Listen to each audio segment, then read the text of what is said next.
the worst case that I've ever been involved with, John, is it was a case involving a young girl.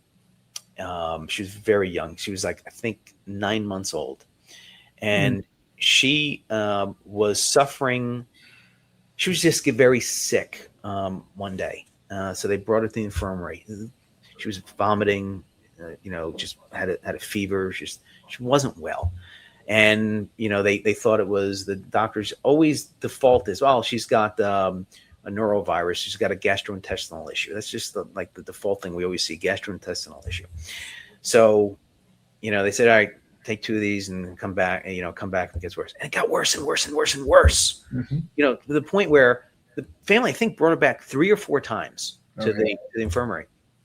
And finally, he says, no, we're not taking her back to the room. Something is desperately wrong. You need to get her off the ship. No. It's just, stomach bug, stomach flu. And John, would you know it? And her temperature kept spiking. She had a form of, it was some sort of, I forget the exact diagnosis, pneumococcal meningitis. She had some type of meningitis. Yeah. And it was just shutting down her organs. Oh, Her fingers and her toes were turning cyanotic, which means they're turning blue.